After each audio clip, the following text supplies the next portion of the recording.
Listo. Gracias, buenas tardes, estimadas compañeras y compañeros. ¿Cómo están? Qué gusto saludarlos. Hola, Genis, ¿cómo estás? Ramiro.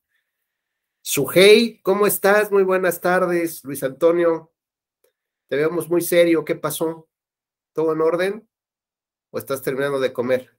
Se me hace que estás en el postre todavía. ¿Qué hubo, Raúl? ¿Cómo estás? Buenas tardes. Oye, Raúl, ¿eres más Raúl que Pablo o más Pablo que Raúl? Raúl, profesor, buena tarde. ¿O es tu nombre artístico?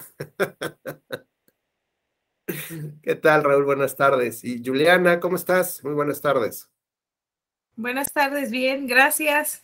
Qué bueno. ¿Muy animados hoy o cómo va a estar el tema? Porque hoy la clase la van a dar ustedes. Es doble también. Muy bien. Oigan, pues vamos a iniciar nuestra charla del día de hoy. Y quisiera probar algo, a ver qué tanto me resulta, ¿no? No sé si algunos de ustedes ya tienen experiencia sobre algunos de estos tópicos, de los procedimientos que empezamos a platicar el día de ayer. Pues si tuvieran algunas dudas, inquietudes así en términos generales sobre de eso, o dudas que tengan sobre, pues no sé, sobre el propio tribunal, cómo se lleva a cabo el procedimiento de discusión, ¿no? La elaboración de las sentencias, no sé, cualquier cosa que tuviera que ver con la función jurisdiccional y cómo se llevan a cabo estos procedimientos, pues bienvenidos, ¿sale? Así que vamos a ver qué tal nos sale y vamos a ir retomando los temas de la clase de hoy. Adelante, Sujei.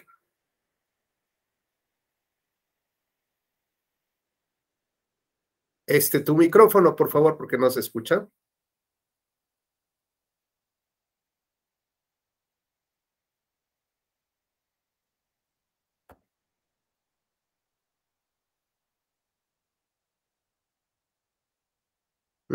No se escucha, Sujei. Si quieres salirte y a lo mejor igual se activa otra vez el micrófono.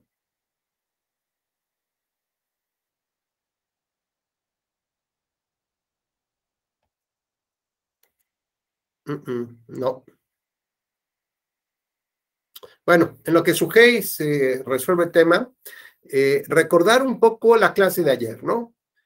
Teníamos como objetivo primordial hablar de los distintos sistemas probatorios, en específico en determinados procedimientos que forman parte de la materia electoral, pero que no necesariamente están vinculados con la cuestión de los resultados electorales en estricto sentido, ¿no? Sino son procedimientos que tienen que ver con el incumplimiento de obligaciones, con el procedimiento de rendición de cuentas de los recursos de los partidos políticos, así como la fiscalización que lleva a cabo el Instituto Nacional Electoral sobre estos informes de rendición de cuentas y cómo a veces pueden llegar a encuadrar un supuesto de invalidez de elecciones o de nulidad de elección, pues, por el rebase a los topes de gastos de campaña. Y el otro que veríamos es el que corresponde a la violencia política por razón de género, ¿no? Entonces, el día de ayer vimos o hicimos mucho hincapié en, primero que nada, los principios que marcan a los distintos procedimientos, es decir, en términos generales, cómo opera el procedimiento. Y vimos que hay unos que requieren un impulso o una instancia de parte y otros que una vez que se lleva a cabo, se presenta la queja o la denuncia, le corresponde a la autoridad llevar a cabo todo el procedimiento mediante el cual investiga, se informa, se allega de los elementos probatorios que sean necesarios para poder resolver el caso en concreto, ¿no?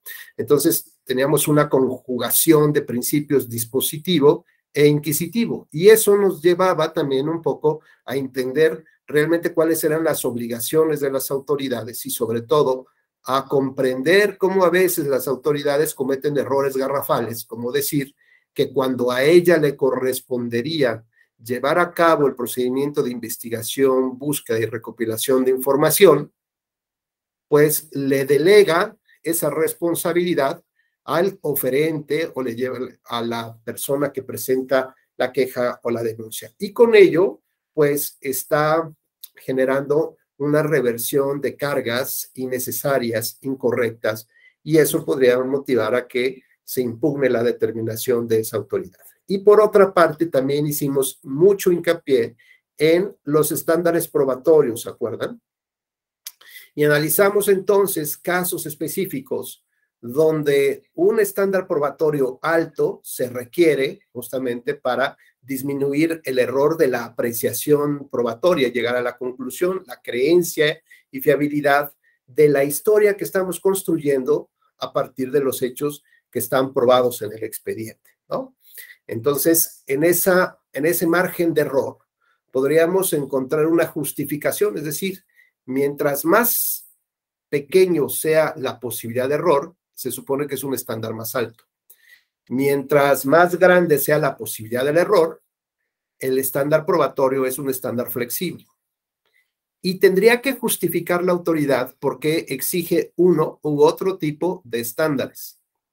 También analizamos la visión que se puede tener de un caso, es decir, o bien tratar de que el juez resuelva en función de la mirada que tiene de cómo opera el procedimiento o la materia penal o la materia electoral, y otra visión sobre los mismos hechos, pero poniendo al ser humano en el centro de su debate, conforme al artículo primero constitucional, aplicando, interpretando la norma pro homine en su beneficio, tratando de maximizar tanto las garantías de protección como la protección misma.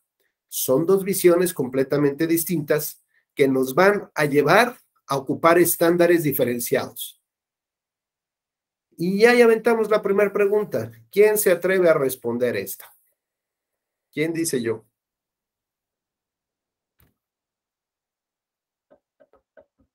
¿Por qué una visión distinta del caso, una que pretende revisar los procedimientos o la justicia penal o la justicia electoral, de cómo actúan las autoridades, nos lleva a establecer un estándar alto? Pero cuando hablamos de los derechos de las personas, establecemos un estándar probatorio flexible. Ya lo vimos ayer, ¿eh?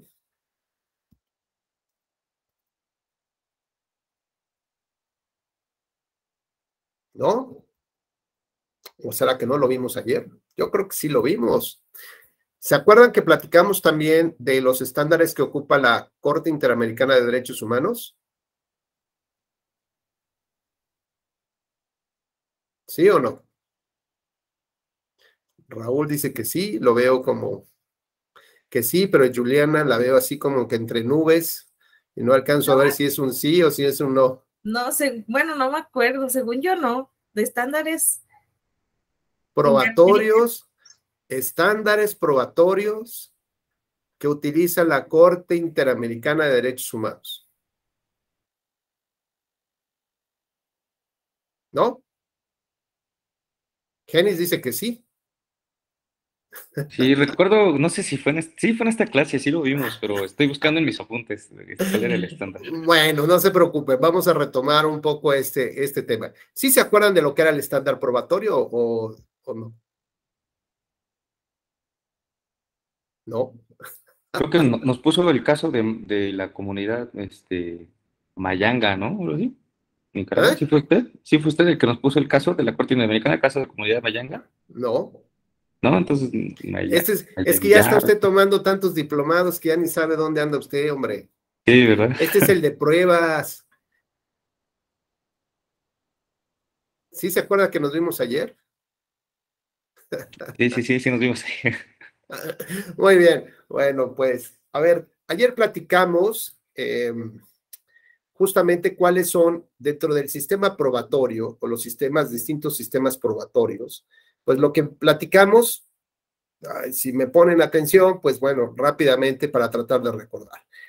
Platicamos de lo que implicaba el sistema de la libre apreciación de la prueba, ¿no? Donde podían venir una serie de subjetividades del juzgador como las del Santo Tribunal de la Inquisición, donde si ahogabas a una persona y no flotaba, pues significaba que esa persona pues era culpable o inocente, dependiendo de lo que ellos quisieran que eso significara.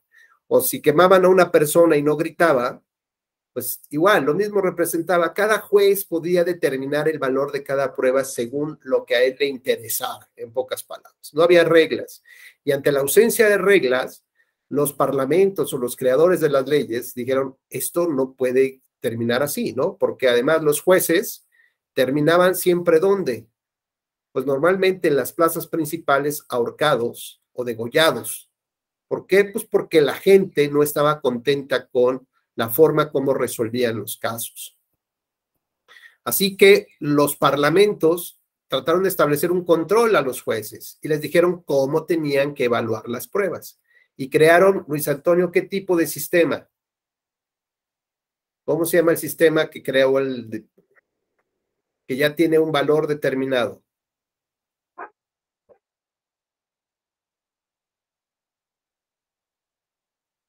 ¿No? Ramiro.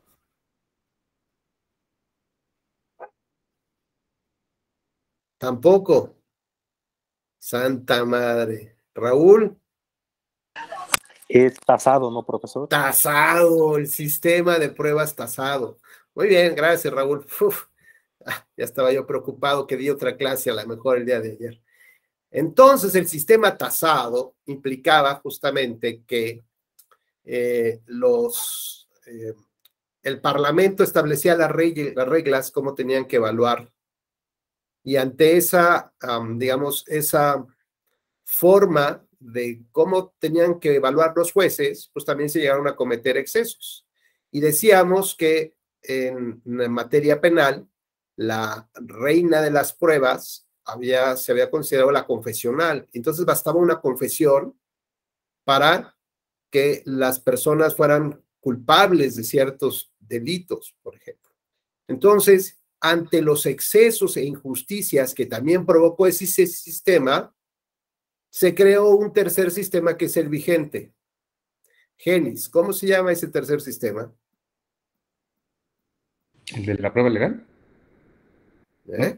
¿No era de la prueba legal? ¿O es el ¿Antes mixto? era la prueba ilegal o cómo? No, no, ese es el mismo del tasado, ¿no? Entonces es el de el mixto. El mixto, si no era Chana ni Juana, pues es otro, es el mixto. ¿Y el mixto en qué termina? El mixto, pues, ¿a qué se refiere? ¿Cuál es su naturaleza, su esencia? ¿Otro más, dices, o qué? Bueno, se refiere, uno, pues, son las pruebas que están establecidas por el legislador, Ajá. pero también, permite al juzgador estudiar el alcance probatorio que tiene, pues, los medios probatorios ofrecidos, ¿no? ¿Y cómo lleva a cabo esta valoración el juez? ¿A través de qué? Ah, no, sí, no, ¿Eh? no recuerdo. Del razonamiento, Genis, del razonamiento. Entonces, los jueces tienen que razonar, tienen que pensar, tienen que estudiar las pruebas para entonces determinar cuál es el alcance y valor probatorio que tiene cada una de ellas. Con lo cual, ¿ello qué implicaría? Pues que puedan modificar el valor que ya le dieron los jueces a la prueba. Así podría, por ejemplo, cambiar el valor de la prueba confesional y decir, esta no te sirve. ¿Por qué? Porque Genis fue torturado, ¿no? Le aplicaron un tehuacanazo, toques eléctricos, y la declaración de Genis, pues no es una declaración libre y voluntaria, fue arrancada por la fuerza y por lo tanto se debería de invalidar, ¿cierto o no, Genis? Bueno, pues esos son los razonamientos del juez que le hacen establecer un nuevo alcance distinto al que el legislador establece en la prueba tasada. Y eso se conoce con el nombre de la sana crítica. La crítica implica la reflexión y la justificación. ¿De acuerdo? Hasta ahí sí, más o menos ahí vamos con este tema. Perfecto. Bueno, ya que tenemos establecido que los jueces deben de razonar el valor de la prueba y que igual sus razones coinciden con el valor que le da el legislador, pero puede ser que no. Por eso tienen esta posibilidad de razonar. Eso es lo que les da la chance el sistema mixto. Perfecto. Bueno, ya que los jueces valoran estas pruebas, estiman que los hechos que se narran en el expediente pueden ser ciertos o no, pero estos hechos forman parte de pequeñas franjas de la realidad, son como pequeñas fotografías, ¿no? Y entonces, por ejemplo, tenemos una foto de Sujei saludando así y otra foto ya con la mano abajo, pero no tenemos la serie de fotografías cuando Sujei va bajando poco a poco la mano. Entonces, tenemos una mano arriba y la siguiente foto es la mano abajo. Entonces, entre una fotografía y otra, lo que podemos probar es que Sujei tiene una mano arriba y luego Sujei tiene una mano abajo. ¿Esto qué significa? ¿Que Sujei saludó? No sé, porque yo no advierto que una mano así diga saludos. Una mano así podrá decir alto, o decir no, o decir presente. Podría hacer muchas historias sobre la misma prueba y sobre el mismo hecho, ¿correcto? Entonces, lo que yo le cuente al juez, la historia que yo le cuento sobre un hecho probado mediante los elementos de convicción, mediante los elementos de prueba, debo acreditar justamente mi historia. Y lo que quiero acreditar es que Sujei dijo alto y puso la mano así. Eso tengo que comprobárselo al juez. ¿Cómo lo voy a comprobar? Pues con esta fotografía o con otros elementos para que el juez estime que Sujei dijo alto, que puso una mano y que significaba alto. ¿En qué momento los jueces estimarían que esta historia es correcta? Que no era un saludo, sino era una alerta de alto. ¿En qué momento? Pues dirán, claro, cuando valoran las pruebas. Ya valoraron la prueba y ya vieron que Sujei levantó la mano. ¿Qué es lo que prueba esa fotografía? Sujei levantando la mano y nada más. O Sujei con la mano abajo. Eso es lo único que prueba. No prueba ninguna otra historia o ninguna historia, solo que Sujei tiene la mano levantada. ¿Me explico? ¿Qué es lo que prueban estos elementos? Una pequeña fracción de la realidad capturada y que no sabemos qué significado tiene. Construyo yo entonces una historia, un argumento sobre estos hechos que están probados en el expediente. ¿Cuál es el hecho probado en el expediente? Sujei con la mano en alto. Yo cuento una historia que Sujei quiso saludar a su profesor, ¿no? Porque estábamos iniciando la clase y ese fue el saludo de Sujei. ¿En qué momento el juez cree que eso pasó? A lo mejor Sujei no estaba saludándome, estaba saludando a sus compañeros, ¿no? A Juliana o a Salma o a Ramiro, o a lo mejor Sujei está saludando a alguien que tiene detrás de su computadora. Pueden pasar muchas cosas en realidad, muchas historias detrás de un pequeño hecho probado en el expediente. Entonces la pregunta era, ¿en qué momento los jueces consideran que el hecho probado en el expediente con esa prueba, Sujei con la mano arriba, significa Sujei saludó a Genis? ¿En qué momento el juez considera que eso fue lo que pasó?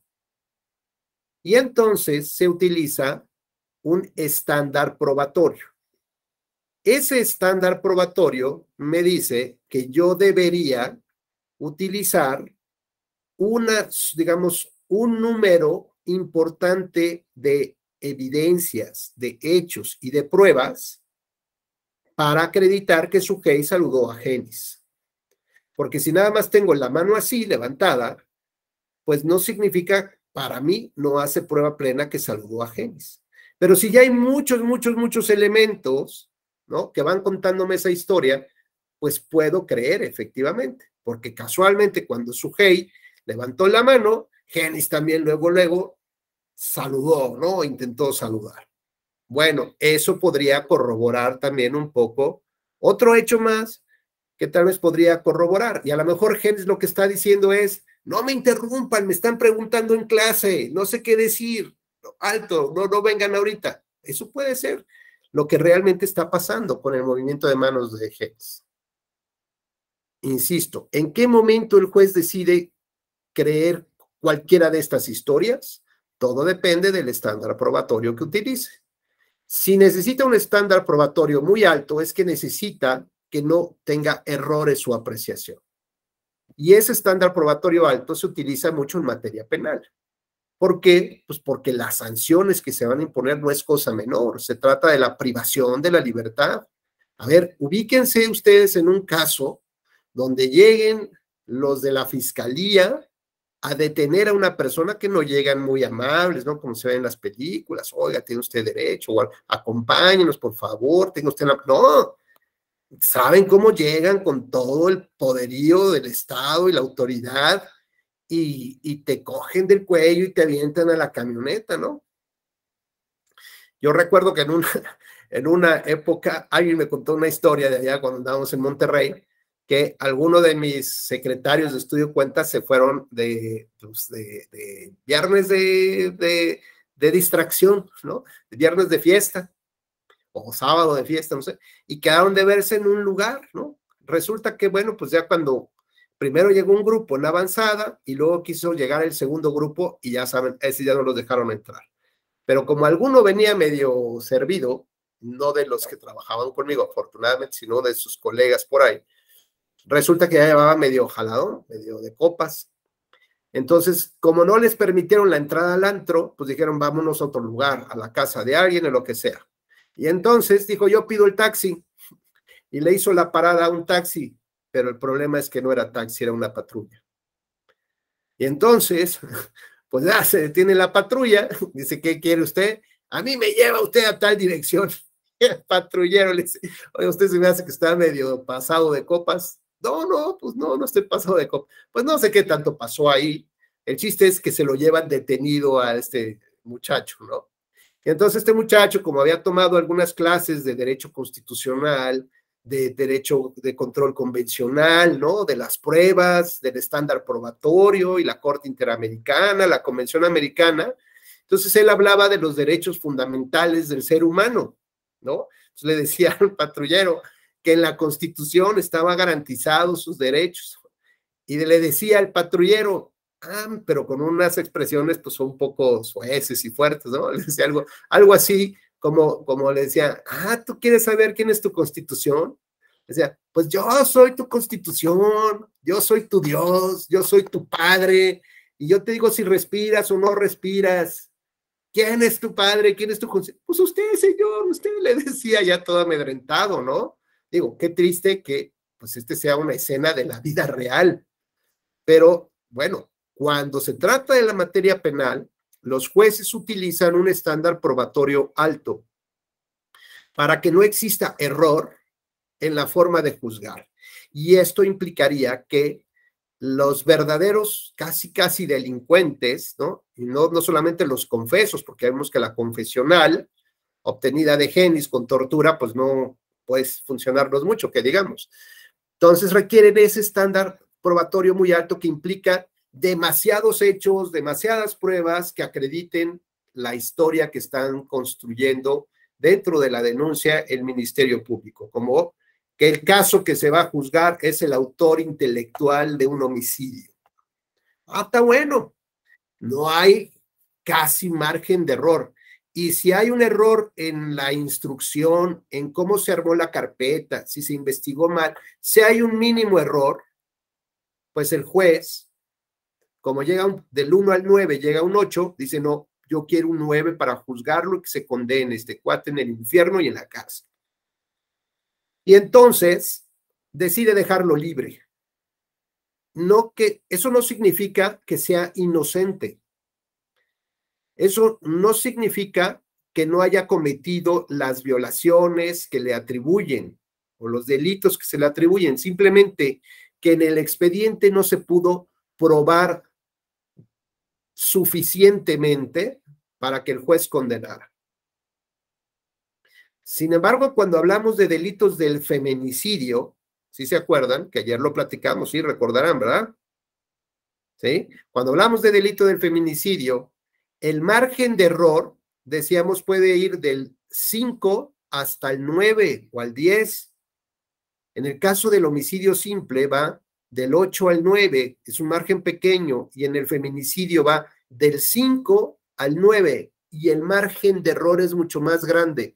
La razón es que si hubiera un error en esa carpeta, el delincuente saldría libre y lo que haríamos sería invitarlo a que siguiera cometiendo este tipo de violaciones en contra de la infancia o en contra de mujeres. Y eso ya no está padre. Por eso, los movimientos feministas exigen que se legisle o que se legislara el delito de feminicidio, porque el asesino de mujeres está suelto por un error en la investigación, porque el juez no tiene ese punto 9 o la prueba para llegar al 9 y condenarlo, lo cual significa que el margen de error es más amplio. ¿En función de qué, Genis?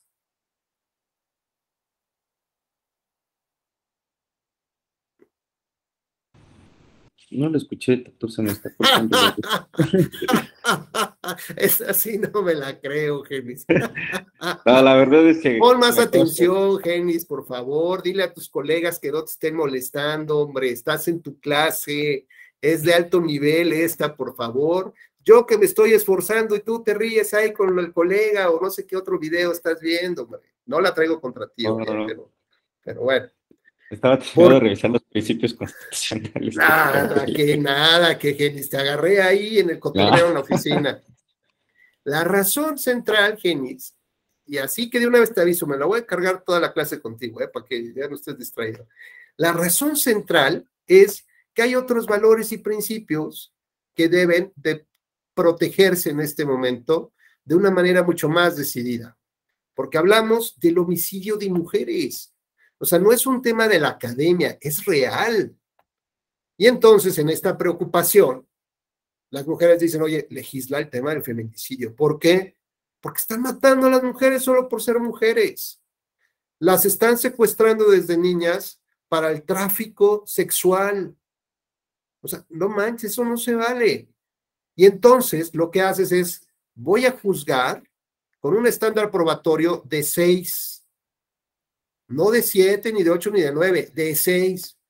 Porque yo lo que quiero evitar es que esto se siga cometiendo y que las personas salgan impunes y que no se mande el mensaje de que pueden seguir matando mujeres, porque tarde o que temprano, un error en la carpeta, un error en la investigación, una lanita por acá, y voy a salir completamente libre, porque ya el juez me dijo que el estándar que utilice es uno muy, muy alto.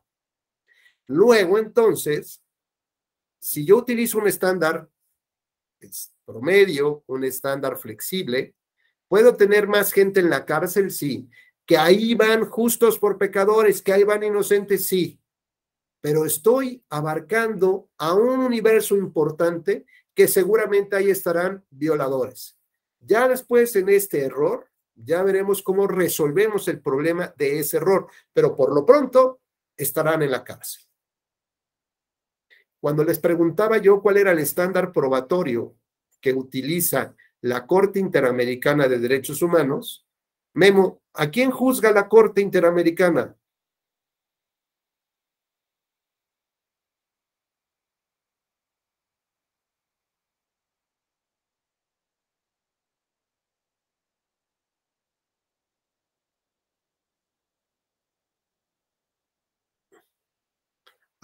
Exactamente, a los Estados miembros de la Organización de Estados Americanos.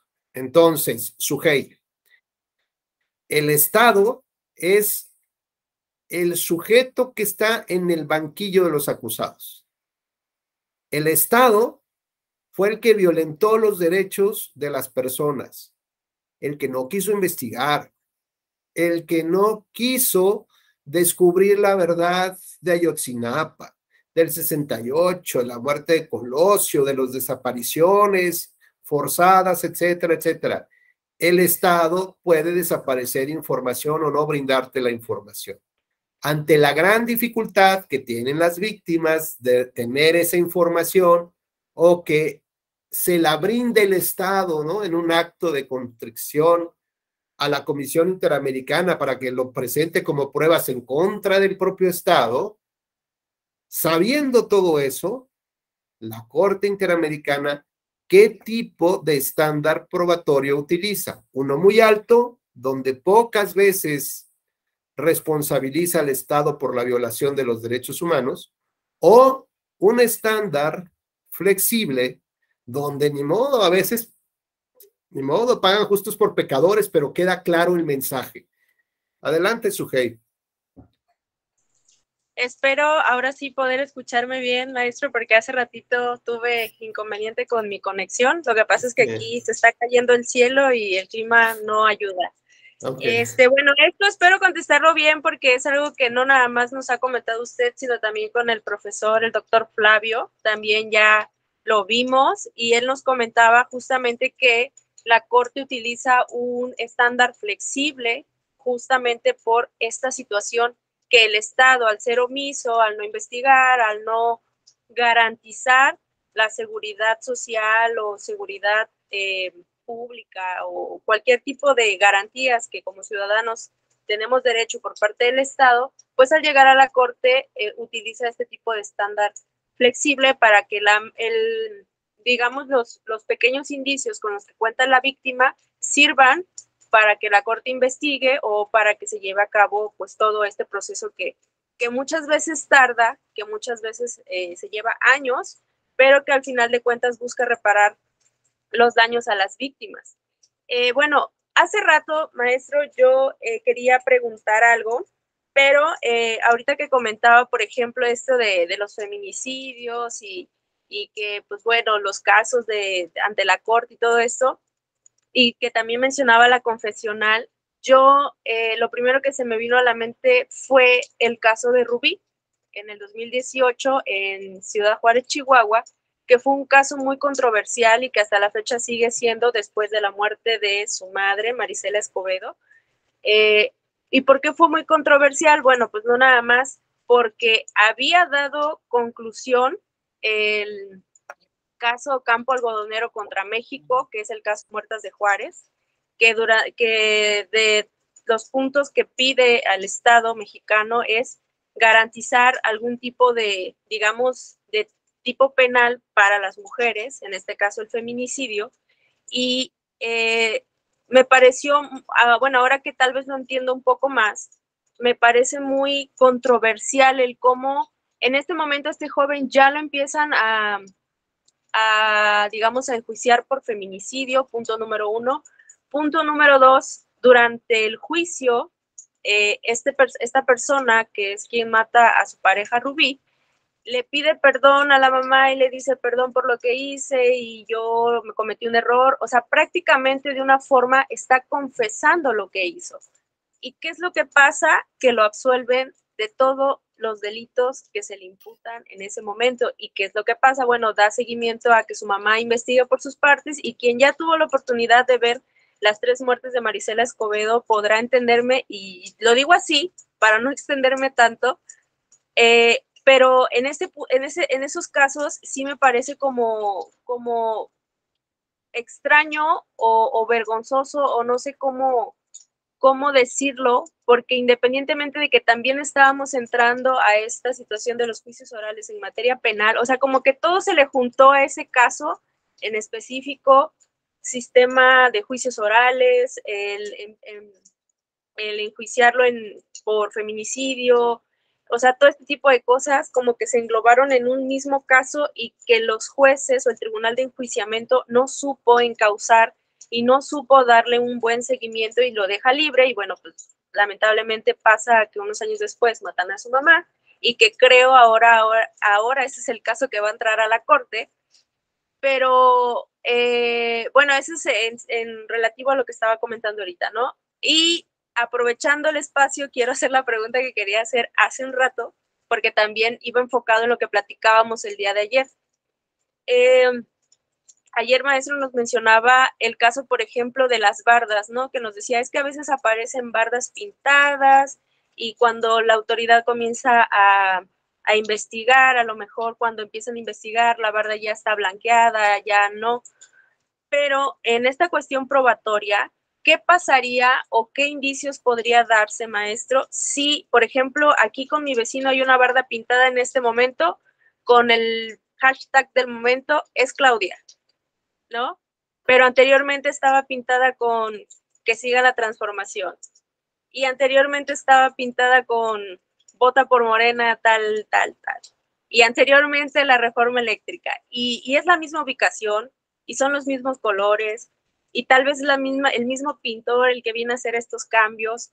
Y si alguien, no sé, algún partido, algún ciudadano, alguna otra persona que dijera, bueno, pero es que esto ya es consecuente, es la misma persona, son los mismos colores, y empieza a fotografiar y empieza a tomar todo este tipo de evidencia, y quizá cuando la autoridad venga a ver la barda, ya está blanqueada, pero X persona guardó toda esta evidencia, podría funcionar como una prueba, tal vez no plena, pero sí pudiera entrar en este tipo de, que estamos hablando, en este tipo de examinación por parte del juzgador para decir esto para mí, bueno, porque para mí, yo podría decir, es que para mí es claro, y detrás de estas bardas está X partido político con X actores políticos, pero pues yo lo digo, y si no tengo las pruebas, que en este caso estamos viendo que probar en muchos aspectos es difícil, o tal vez no difícil, pero que tengan este alcance probatorio fuerte, es lo difícil.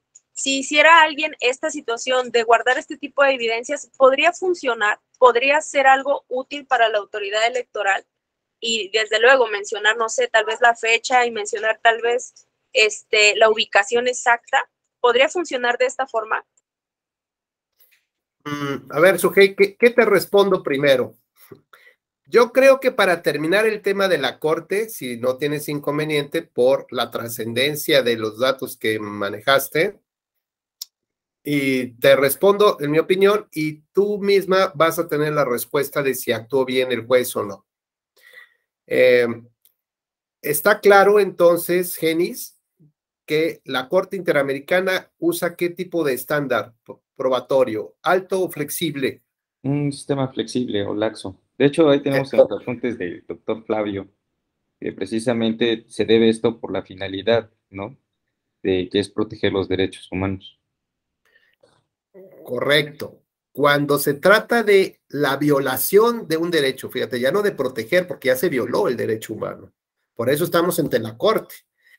Cuando se trata de recuperar el derecho violado de los derechos humanos, ¿no? Cuando se trata de recuperar ese derecho humano que ya fue violado, el estándar probatorio que utiliza es un estándar flexible, ¿no? Justo como señalas. Ahora, Sujei, lo que yo te preguntaría es, vamos a suponer que todavía no estaba legislado el feminicidio.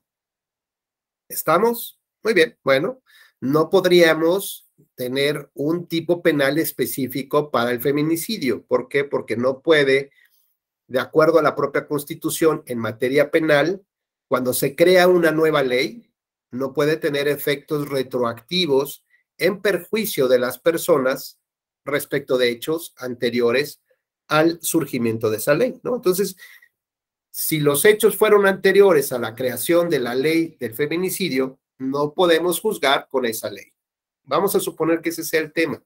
Sin embargo, podemos juzgar en términos de el homicidio que está regulado en la legislación local. ¿Estamos? Bueno, cuando se trata de un derecho fundamental, Sujei, bueno, regreso un poquito.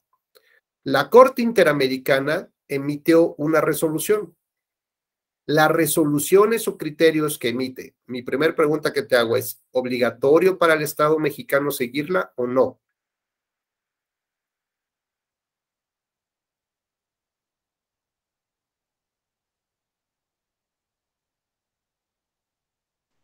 Pues lo que podría yo decir es que quizá no, porque la Corte emite recomendaciones o no tengo muy clara esa parte porque no Sí. sé, maestro.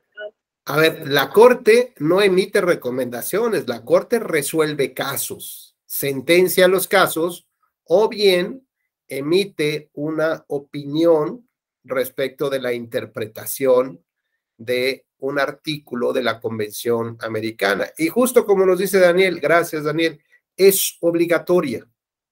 El criterio, por ejemplo, que mencionas campo algodonero, los criterios que sacó de ahí son obligatorios no solamente para el Estado mexicano, sino para todos los Estados miembros de la OEA. Por lo tanto, si tú me dirás, Genis, si en un asunto ya resolvió la Corte que el estándar probatorio con el que debe de juzgar a los estados es un estándar probatorio flexible por todas estas razones que ya dimos, por el poderío, el ocultamiento, por la tolerancia que permitió que se cometieran este tipo de violaciones de derechos humanos, y concluye la Corte así: cuando se trata de defender, de proteger, de recuperar, restablecer o reparar el daño ocasionado a un derecho humano, debo usar un estándar probatorio flexible. Ese criterio, ¿crees que sea obligatorio o vinculante para el Estado mexicano? Yo creo que sí. No crees, seguro, sí es obligatorio, porque todos los criterios y sentencias de la Corte Interamericana son obligatorias, no solamente para el Estado que fue parte del juicio, sino para todos. Por lo tanto, si ya había una jurisprudencia, llamémosle así, de la Corte Interamericana que les dice, a ver, jueces de Latinoamérica, jueces interamericanos, se les convoca a que entiendan de una vez por todas que cuando se trata de proteger un derecho humano de los establecidos por la Convención Americana, este criterio les obliga a seguirlo. Sí, señor, ¿cuál es el criterio? Cuando se trata de la violación de un derecho humano, tienes que utilizar un estándar probatorio flexible. En el caso que nos cuenta Sujei, ¿cuál era la actuación que debería llevar a cabo el juez? Acatar la jurisprudencia de la Corte Interamericana, que le decía que ¿qué? Que el estándar probatorio que debería de utilizar era un estándar flexible. Por lo tanto, en ese caso en particular, dado los antecedentes o las condiciones de la víctima, todo lo que sucedió ahí, el juez estaba obligado a juzgar con un estándar probatorio flexible. Y alguien me dirá, oiga, maestro, pero es que en realidad todo se trata de los derechos humanos, ¿no? Todos los jueces tienen que tener un estándar probatorio flexible. Sí. Si está involucrado un derecho humano, sí. ¿O acaso no estamos en un sistema donde se debe respetar 100% los derechos humanos?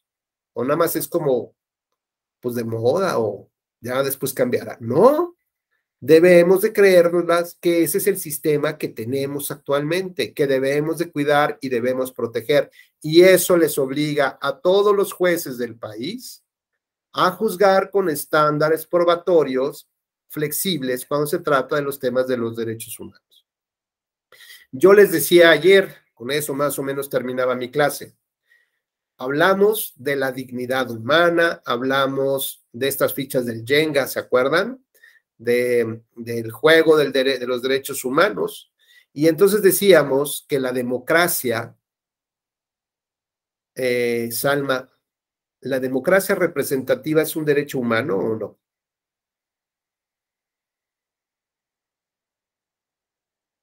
Sí. ¿Por qué? Ay, sí, ya no lo sé. Si está establecida en la Convención Americana, Salma, ¿crees que esté establecida la democracia representativa ahí, en la Convención Americana? Sí, ¿Qué representa la Convención Americana, Salma? pues los derechos humanos. Exactamente. Es el conjunto de derechos humanos de las personas. Esos derechos humanos, para los teóricos europeos, fíjate bien, decían que se trataba de aquellos elementos que nos identifican como personas o como seres humanos. Aquellas esencias, valores, principios que nos hacen ser lo que tú y yo somos, seres humanos.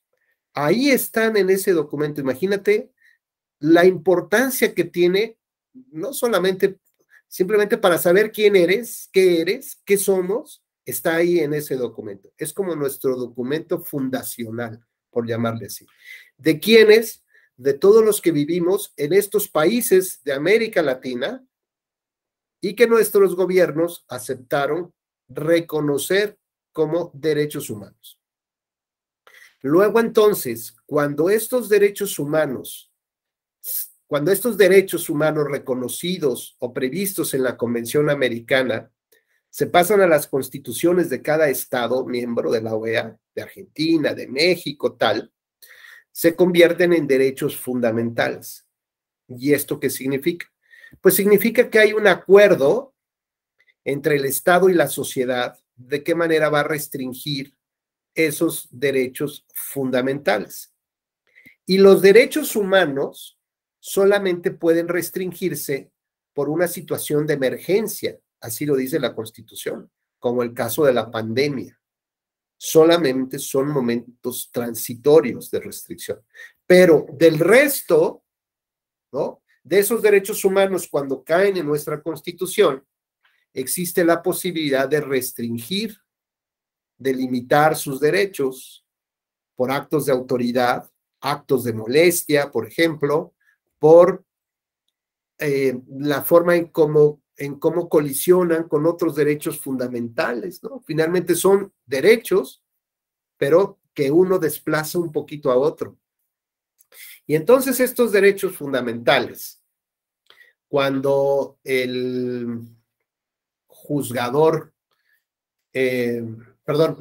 cuando estos derechos humanos están previstos justamente en la Convención Americana, y uno de ellos dice que todos los ciudadanos de América Latina, todas las personas de América Latina que integramos la OEA, tenemos el derecho humano a vivir en una democracia representativa. Entonces sí es un derecho humano. Luego entonces, los temas electorales que tienen que ver con la democracia, que afectan el principio y el valor de la democracia representativa, están violando derechos humanos. ¿Cierto o falso? Porque está en la Convención Americana. Si la democracia representativa está en la Convención Americana, es un derecho humano. Punto. Luego vemos cómo lo aterrizamos en México. Pero los actos que violentan la democracia representativa son violaciones de derechos humanos. Por lo tanto, Genis, todos los jueces que analizan violaciones a la democracia representativa deberían utilizar ¿qué tipo de estándar? ¿Uno alto o uno flexible? Pues uno flexible, como ya hemos dicho. ¿Cómo? Oh, exactamente, muy bien, Genis, hoy sí estás en todo, qué bárbaro. Uno flexible. Luego entonces, digamos que todos los temas electorales que afectan la democracia representativa, los jueces deben utilizar un estándar probatorio flexible, porque además hay jurisprudencia de la Corte Interamericana que los jueces mexicanos deben acatar. Si no lo hacen así, entonces estarían incumpliendo con una jurisprudencia de la Corte Interamericana y eso podría dar lugar a señalar que el Estado mexicano no está cumpliendo con las resoluciones de la Corte Interamericana y podría ser también sujeto de responsabilidad en un nuevo juicio por no acatar las jurisprudencias de la Corte Interamericana. Ahora bien, en materia electoral, ¿cuál es el estándar probatorio que se utiliza? Normalmente se nos dice que las nulidades electorales atienden a una sanción, la sanción más alta en el campo administrativo electoral, la sanción más alta. Por lo tanto, requieres tener un estándar probatorio altísimo, casi de 9, para poder concluir que puedes anular una elección. Y además nos dicen en la ley que las nulidades o las irregularidades deberán estar previstas en la ley. Segundo, si no están previstas en la ley como supuestos para anular una elección, pues sería muy difícil que la puedas anular. Es decir, ya viene marcado por el legislador qué casos podrían acreditar una o generar como consecuencia la nulidad de una elección. Primer punto. Segundo punto. Estas irregularidades previstas en la ley como causas de nulidad deben de ser graves, es decir, afectar de manera importante a los valores y principios democráticos. Y además de que deben ser graves, es decir, no solamente afectarlos poquito, afectarlos muchísimo. Y además dice que después de cumplir el requisito 1 de que está en la ley, 2, de que deben ser graves, demuestra que es grave, 3, demuestra que es relevante para el resultado de la elección. Esto es, que debes de demostrar que la irregularidad cambió el resultado de la elección y que hay la posibilidad hipotética de que si estas irregularidades se pudieran cambiar a votos y si se los diéramos al segundo lugar, a lo mejor ese segundo lugar podría haber llegado al primer lugar. Es un ejercicio hipotético. Si esto se actualiza, si es viable esto, que cambie el resultado del primero y segundo lugar, las posiciones, entonces se puede anular una elección. Si se fijan, estamos utilizando no un estándar alto, estamos lo que sigue del estándar alto, y todavía nos pide que además de cumplir estos dos altísimos estándares, todavía establezcamos la determinancia de la irregularidad. Con esto, la pregunta es, ¿cuándo se pueden anular unas elecciones? Prácticamente nunca. Y entonces el mensaje que mandamos, pues es, sigan violando la ley, sigan violando los principios democráticos, porque el juez va a ser muy difícil que anule una elección. Y si la llega a anular, pues también le va a dar permiso de que siga participando ese partido y a lo mejor hasta su propio candidato. Entonces, aquí tenemos que reflexionar varias cosas. La primera, ¿cuál es el verdadero estándar probatorio que deberíamos utilizar para analizar los temas electorales? Pues en términos de derechos humanos, si lo que se está violando es un derecho humano, todos estamos conscientes de que, Juliana, ¿cuál es el estándar que vamos a utilizar?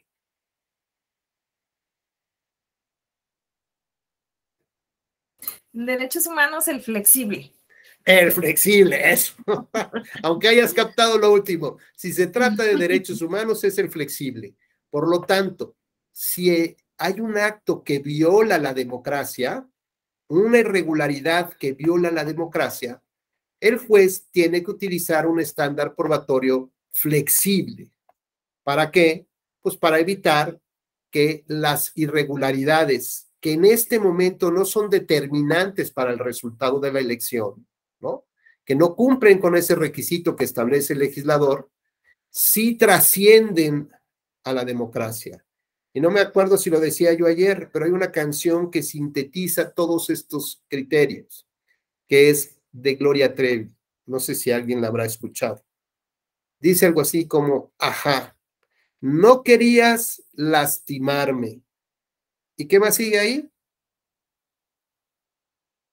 Me querías matar, ya lo había dicho Juliana la vez pasada. Eso, me querías matar. Mira que ahí sí estabas pendiente de Gloria Trevi, pero no de los estándares. Mira qué bien.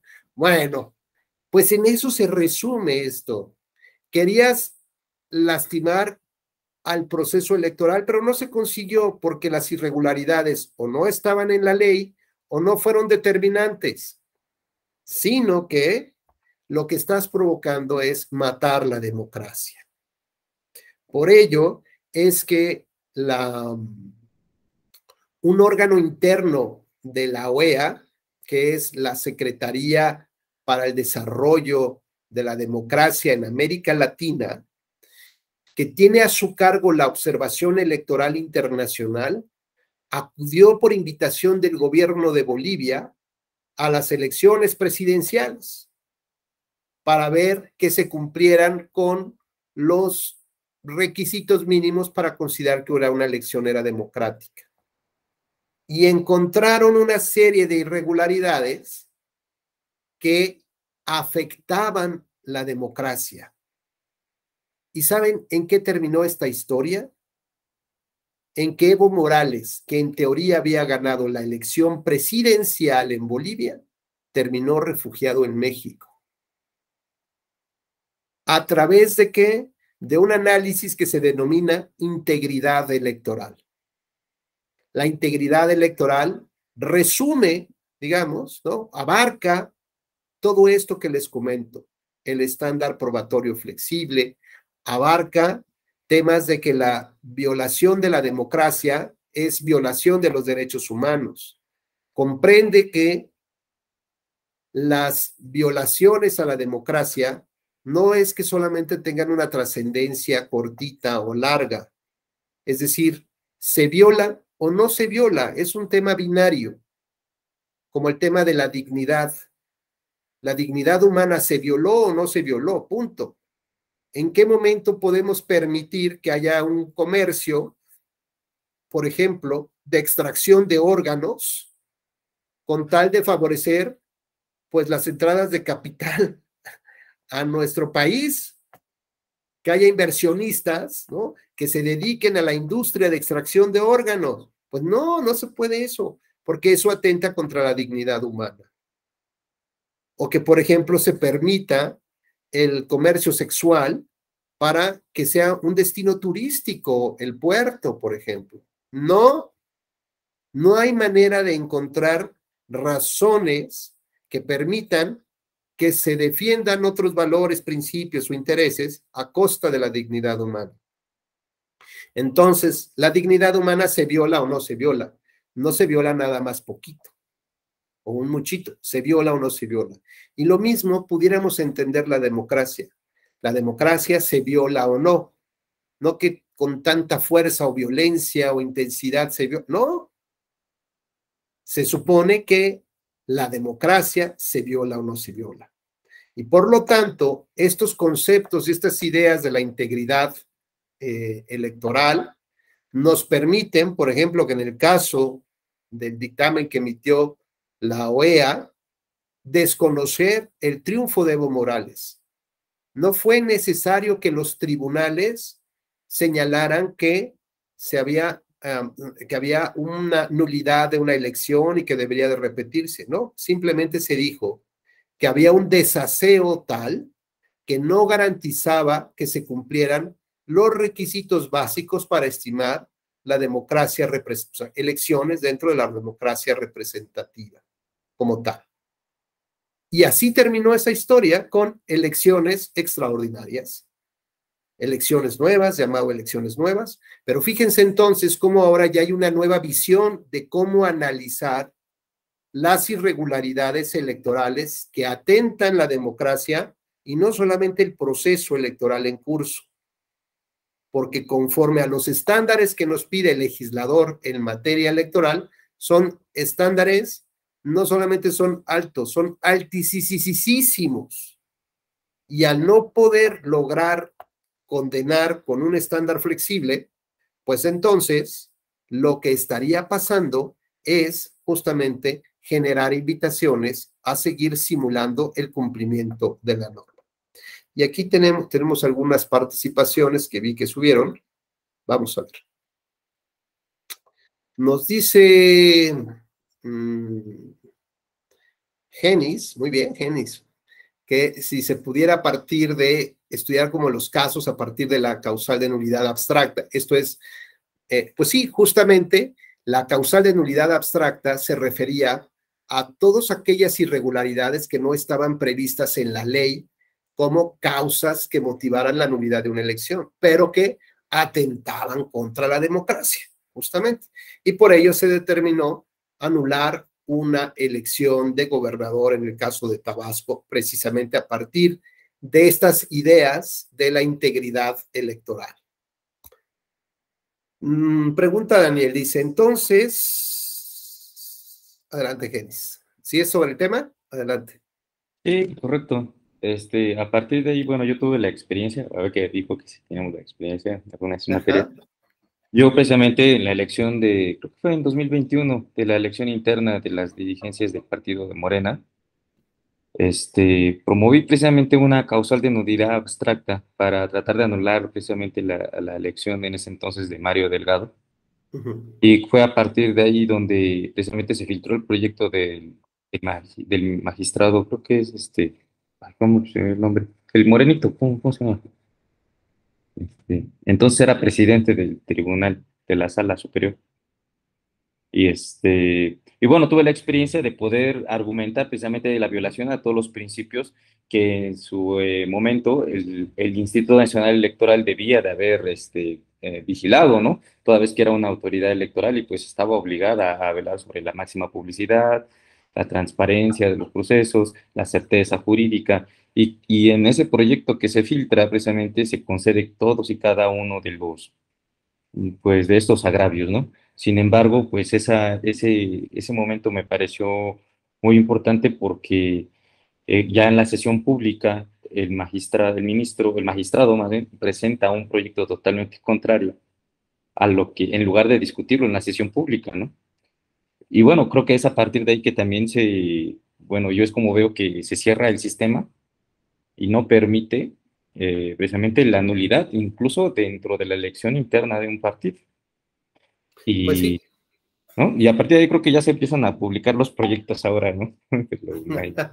Sí, tienes razón. Ya empiezan a darse a conocer, sobre todo los temas que son de alto impacto o trascendencia, ¿no? De gran trascendencia. Y efectivamente, esto es, digamos, no tiene demasiada ciencia. Mientras más alto es el estándar, más difícil es probar las irregularidades. Bueno, la historia que construimos sobre los hechos, ¿de acuerdo? Y que dicen que hubo un fraude electoral. Bueno, pues lo mismo que la mano levantada de Sujei. Hay que construir una historia de lo que significaba la mano levantada. Así que el juez tendría que definir justamente en qué momento ya puede anular una elección. Y hasta la fecha, el estándar que se utiliza es un estándar probatorio alto. La pregunta que tenemos que hacernos ¿es el mismo estándar para todos los casos? Por ejemplo, si hablo de la nulidad de una votación recibida en un casilla sobre la base del error aritmético en las actas, pues está claro que hay elementos objetivos, ¿no? O sea, los números están en las actas, están los sobres que contienen las boletas sobrantes, que contienen los votos nulos, los votos para cada partido político, los candidatos no registrados. Ahí están las pruebas físicas. ¿Es fácil obtener esas pruebas? Sí. La autoridad está obligada a entregarlas en el expediente, ¿no? Mandarlas al expediente. Ok. ¿Cuál es el estándar probatorio que voy a utilizar para ello? Pues ahorita ustedes van a resolver. Ahora, comparo este caso con la presión sobre los electores o compra de voto. Tenemos en los hechos que están relacionados con unos tipos que andan rondando la casilla y se andan acercando a las familias que van llegando a votar y los empiezan a amedrentar. ¿Cómo? Les dice, oye, ¿te acuerdas que llevamos 3 semanas sin agua? Pues van a ser otras 3 semanas y votas por aquel. Tengo aquí, mira, ya autorizado, la pipa de agua que va a llegar a tu casa. Tú dices, si quieres agua gratuita, ¿no? Durante todos estos meses, porque pues no creo que se arregle el problema del agua. Y los está amedrentando con un derecho humano, con el ejercicio que es tener acceso al agua. Y se los está condicionando a chorritos de una pipa. Y sigue con otra familia y con otra familia hasta que alguien se queja y dice, oiga, señor juez, este cuate está presionando a los electores. ¿Creen que sea fácil que él vaya a declarar, el que está amedrentando, y decir, sí, fíjese que a mí me pagaron una lana para amedrentar y ponía yo esta cara de malo? No.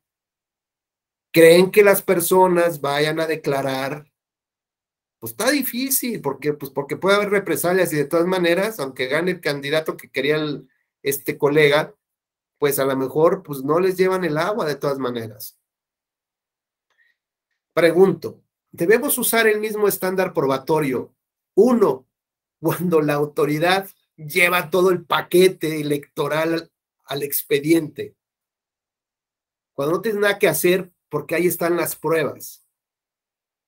O tienes que utilizar un estándar diferenciado cuando es hiper difícil conseguir las pruebas que están relacionadas con la presión sobre los electores, sobre la compra de votos, sobre la entrega de dádivas, condicionamiento. Pues está complicado tener las pruebas, ¿no? De eso.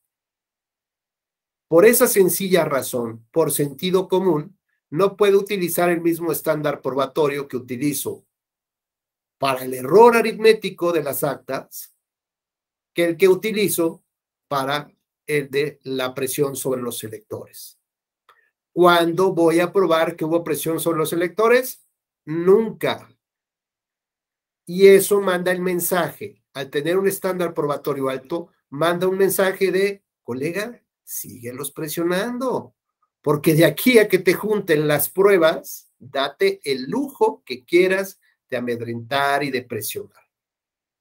Oye, ya el siguiente caso ya no eran declaraciones ante el notario, ahora son fotografías. ¿Y qué nos dice el legislador sobre las fotografías? Pues que son pruebas técnicas y que no hacen prueba plena. Lástima, Margarito. Siguiente elección. Ya nos preparamos ahora con videos. Ya va el instrumento notarial, la fotografía, y ahí va el video. Y el tribunal dice, ya desahogué la prueba, y pues veo que hay un señor que se acerca, que platica, que sube la mano, que entra, y ya, y se va. Y se van todos en la Capicón. Y las circunstancias de modo lugar, pues ahí están en el expediente. Es este señor el que estaba pagando por los votos, el que estaba amedrentando. Pues sí, pero eso no, esa historia no está construida, o sea, no está probada finalmente. Hay pequeñas franjas de la realidad que están probadas, que el hombre estaba ahí, que estaba con los billetes, que estaba en la camioneta, pero de ahí a que se diga que estaba comprando votos o amedrentando, pues esa historia no se puede probar. Todavía, ¿cuáles serían entonces los elementos factibles que debería de tener un expediente para que el tribunal dijera, ah, pues sí? O sea, ustedes díganme, ¿de qué manera las partes deben probar al tribunal con un estándar alto de que efectivamente estaba comprando votos?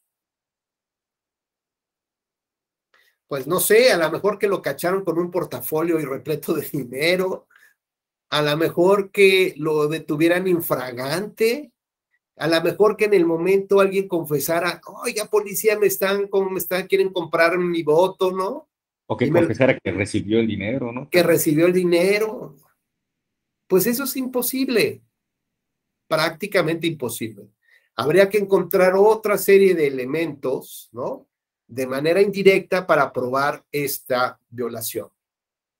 Por lo tanto, si yo mantengo un estándar probatorio alto, pues menos, es imposible prácticamente que se pueda dar este tipo de presión de esa manera. A lo mejor podemos encontrar presión en los medios de comunicación, presión en unas mantas, por ejemplo, ¿no? Presión, no sé, tal vez, pero no es así de esa manera. ¿Qué pasa entonces?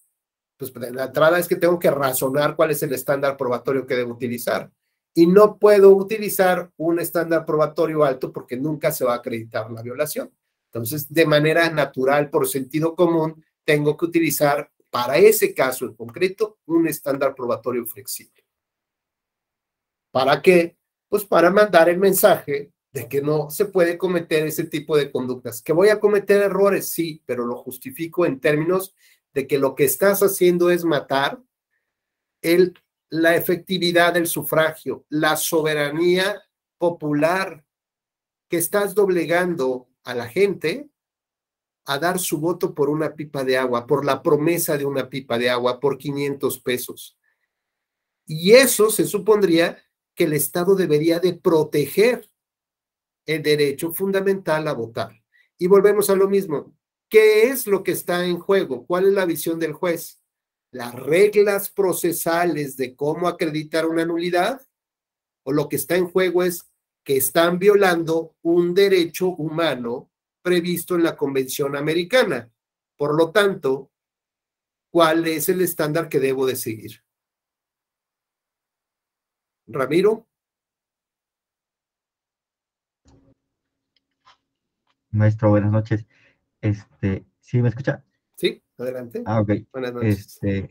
Yo siento que depende del caso concreto porque hay momentos que sí puedes aplicar el estándar probatorio flexible cuando cuando en el expediente sí puedes tú como que analizar el agravio que te va a valer. Por ejemplo, en el sentido de que el partido político viene y te impugna y te dice hay error aritmético en una casilla, ¿no? Pues tú de las constancias obviamente puedes hacer tu resta, tu suma y vas a decir así, mira, es que hay un error aritmético y puedes restar o puedes sumar esos votos, ¿no? Entonces ahí tiene que ser muy flexible porque pues evidentemente tú tienes las pruebas. No, al contrario, el estándar probatorio es muy alto porque te tienen que demostrar el error. Sí, a eso voy, al agravio, pues que me demuestre el error, me diga, sabes que aquí está, pero como tal no va a ofrecer las pruebas porque la autoridad administrativa electoral la va a mandar, ¿no? Entonces ahí ya como tal, sí, en materia electoral los partidos políticos son de estricto derecho, entonces ellos te tienen que hacer valer el agravio. No, a ver, creo que estamos confundiendo ahí algunos términos, Ramiro. Aquí lo que yo quiero decir es que el estándar probatorio es alto porque finalmente te tienen que demostrar a plenitud el error aritmético. Y además, tú no tienes que conseguir las pruebas las va a ofrecer la autoridad. Por lo tanto, tu estándar es diferenciado, es alto. Hay elementos objetivos, no es complicado conseguir pruebas, no se ocultó la información, no son irregularidades que pasan de madrugada, no, ahí está, y ahí tú puedes analizar. Por lo tanto, tu estándar probatorio es alto. Cuando hablamos de alguien que compra el voto, Ramiro, estamos analizando qué tipo de estándar debemos de seguir, cuando sabemos que las pruebas no las lleva la autoridad, que sabemos que es muy difícil probar esa compra, ¿no? Esa interacción personal de entregar un dinero a cambio de un voto. Es muy difícil eso. Entonces el juez debe de entender esto y no puede pedir que se acredite como acreditas el error. Tienes que tener un estándar probatorio flexible para dar oportunidad de que efectivamente con estos elementos, con las pruebas técnicas, medianamente lo acreditas. Para que entonces sirva o puedas utilizar realmente lleves a la práctica, apliques una norma que está ahí. Si no, pues prácticamente no, o sea, como no hay materia, no hay forma de tener las pruebas, ni tampoco hay forma de que el juez estime que con esas pruebas, con un estándar probatorio alto, tienes que acreditar al 100% que le entregó dinero a cambio de un voto. Entonces el estándar debería de ser flexible. Y lo que comentaba yo, la pregunta que te hacía Ramiro, que todo depende de la visión que tenga el juez y el abogado, ¿no? Como en el caso de Genis, que ya lleva un planteamiento de violación de derechos.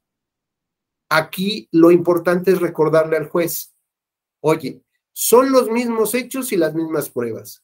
Y tú puedes tener dos visiones. La primera es en términos de cómo opera el sistema de nulidades, es decir, del derecho electoral como tal, de las reglas procesales, de la sanción máxima. Eso está bien. Y tradicionalmente lo has venido trabajando así. Yo lo que te pido ahora es que con esos mismos elementos tú voltees a ver al ser humano. Porque el artículo primero constitucional establece que toda la aplicación de las normas, al igual que su interpretación, debe estar en función no de las reglas electorales, estar en función de los derechos humanos. Y si la Convención Americana establece que la democracia representativa es un derecho humano y la Corte ya emitió jurisprudencia, la Corte Interamericana, de que el estándar probatorio que deben de utilizar los jueces cuando se trata de la violación de derechos humanos es un estándar probatorio flexible, lo que tú debes de demostrar en el expediente es que la compra del voto afecta un derecho humano previsto en la Convención Americana. Por lo tanto, el juez debe usar un estándar probatorio flexible. Es la manera como podemos dar la vuelta, ¿no? Y tal vez encaminar hacia otra forma de ver la justicia electoral. Ahora, en el enfoque de ¿qué? De proteger a los derechos humanos en términos de la jurisprudencia de la Corte Interamericana. De lo contrario, seguirá siendo una invitación constante y permanente a violentar la ley. Y entonces volvemos a la filosofía clásica de Gloria Trevi. No querías hacerme daño. Lo que en el fondo quieres y estás haciendo es matar la democracia. Y nos pregunta Daniel, dice, la jurisprudencia 9 de 98 sobre actos públicos legítimamente celebrados, dice, contiene la simbología de un estándar alto. Yo te diría, Daniel, primero, de entrada, esa jurisprudencia que me tocó también participar en su estudio, en su creación, por casos que teníamos, evidentemente yo era un secretario carga portafolios, o sea, hasta ahí nada más, que me tocaba revisar algunos temas, pero en esas épocas formaba yo parte de la comisión de jurisprudencia, entonces me tocó redactar las tesis de jurisprudencia, buena parte de las tesis de jurisprudencia del tribunal. Y esa tesis, si mal no recuerdo, ese criterio surge, digamos, a partir de la ausencia de elementos de prueba. Por ejemplo, surgió cuando las actas electorales estaban en blanco, cuando había ausencia de firmas de los representantes. Entonces decían, la ausencia de firma, a ver, señor juez, vengo a probar que en esta acta hay una ausencia de una firma. ¿De quién? De mi representante de mi partido. Ok. Y entonces lo demuestro con un documento que aportó la autoridad, ¿no? Entonces el estándar probatorio ahí es alto. Ok, me acreditas que no está la firma de tu representante. ¿Y? Pues que no está. Y luego, ¿qué historia me vienes a contar sobre la ausencia de firma? ¿Qué es lo único que vienes a probarme? Ah, lo expulsaron de la casilla. ¿Ok? ¿Y de dónde desprendes eso? De la ausencia de firma. Si no está su firma, pues es que lo expulsaron. Entonces, wow, o sea, como cohete, ¿no? Despegamos de un hecho a otro. Vean lo importante de contar la historia y que sea creíble la historia. Y es recordarle, a ver, no, el hecho que estás probando es que falta la firma de tu representante y eso se puede deber a muchas cosas. Entonces, por ejemplo, podía ser la ausencia de cifras en las actas. Entonces decían, ahí hay un fraude electoral, magistrado. ¿Por qué? Pues porque están en blanco las actas. ¿Y eso qué? Pues ahí están las irregularidades. ¿Cuáles? O sea, si es irregular que un acta esté en blanco, lo entendemos. Pero ahí entonces se crea el fraude, porque no puede estar en blanco el acta. Ok, lo único que viene es a demostrarme que hay un acta en blanco. Y entonces este criterio de darle validez a los actos públicamente celebrados implica justamente que hay un montón de gente que vio que se llevaron a cabo las elecciones, que hay un montón de gente que firmó actas, que contó boletas, que se peleó, que fue por unos tamales, que regresó, que saludaron al vecino. Es decir, los actos que se celebran públicamente tienen una presunción de validez muy alta. Luego, lo que se requeriría es destruir esa presunción. Con ello, lo que quiero decir es que, Daniel, y a lo mejor con esto pudiera tal vez explicarme de mejor manera, con esto quiero decir que las irregularidades que se llegan a presentar en un documento o en los hechos de la jornada electoral, si no se tienen los elementos de prueba sobre la historia como tal, sino pequeñas franjitas de la realidad, no logra destruir la presunción de derecho. Entonces hay ocasiones incluso que el estándar probatorio también se refuerza porque las pruebas tienen que destruir primero la presunción. Es decir, que quien tiene que probar ahora tiene que probar casi al 100%. ¿Por qué? Pues porque la ley también juega a favor de las personas. Y, por ejemplo, habíamos visto que las constancias de residencia expedidas por los secretarios de los ayuntamientos, si no son impugnadas en el momento que se otorga el registro de la candidatura, la ley les otorga una presunción de protección y de validez que lo lleva incluso hasta estar sentado en la Cámara de Diputados. Porque si después alguien quiere cuestionar la falta de un requisito de elegibilidad para ocupar el cargo relacionado con la residencia, hay una reversión de carga probatoria. Porque ahora, en esa última etapa, le corresponde a quien denuncia, a quien impugna, probar al 100% que esa persona tenía una residencia en otro lugar. Y con ello debe destruir la presunción de validez que se formó en términos del beneficio que le otorga la ley. Y también nos pregunta, pero que con el análisis que está compartiendo, debería ser flexible. Bueno, y luego Juliana, por la cuestión de vulnerar y sanción, hay nuevos criterios relativos a si existe reincidencia, y con eso se puede actualizar la pérdida del registro de candidaturas, avanzar un poco, y luego Sujei, bueno, ¿no? Es un tema ya ahí de su plataforma. Y si pudiera, Memo dice, se pudiera comprobar la coacción del voto si se levanta una denuncia ante la FEPADE, obviamente en flagrancia. Y yo te diría, Memo, pues ni siquiera en flagrancia. A ver, la flagrancia, pues implica que van a detener a esa persona y la van a llevar pues a rendir una declaración, salvo que sea la policía, ¿no? Y entonces le van a preguntar, a ver, ¿qué estás haciendo ahí? A ver, ¿qué traes en las manos? No, pues una lana de mi jefa. Y, ajá, ¿y qué va a hacer con esa? Nada, pues estaba yo aquí como, pues, pues nada, ¿no? Pues lo que uno hace con la lana de siempre, pues nada, ¿no? Hasta que ya le dan 2 macanazos y le dice, no, pues sí, está ya comprando el voto.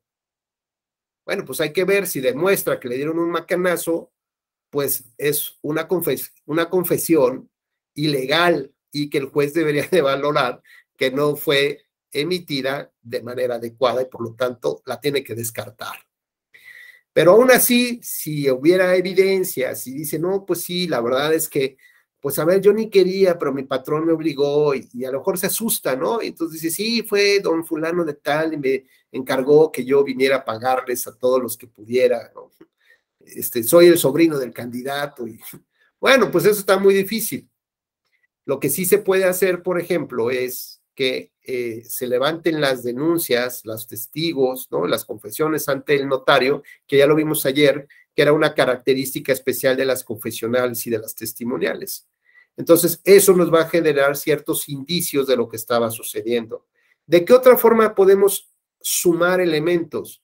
Pues con las fotografías, con los videos. ¿Qué más? Pues pedirle, por ejemplo, al representante del partido político ahí, decir, oye, ¿ya viste que esto están haciendo esta tranza? Bueno, y que presente un escrito de protesta ante la mesa directiva de casilla. ¿De qué otras formas? Pues la verdad es bastante complicado. Es muy complicado poder llevar al convencimiento del juez, pero todavía más se utiliza un estándar probatorio alto. Cuando platicamos de la violencia política de género, sería como algo muy similar.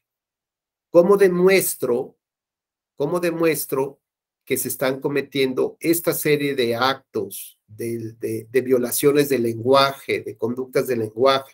Cuando estamos reunidos en la oficina del presidente del OPLE y la consejera es la que recibe esos datos, esa violencia. Pues a lo mejor guarda el telefonito por acá y lo graba, ¿no? Ya ven la pluma, los lentes de Amazon que graban ahí, que tiene una camarita. Pues igual y sí, pero habría que ver si esas pruebas no son ilícitas. Y si son ilícitas, pues entonces el juez no debe valorarlas, es como si nunca hubieran existido. Entonces es muy difícil también probar la violencia o una violación, es muy difícil. ¿Qué valor probatorio se le da a la declaración de la víctima?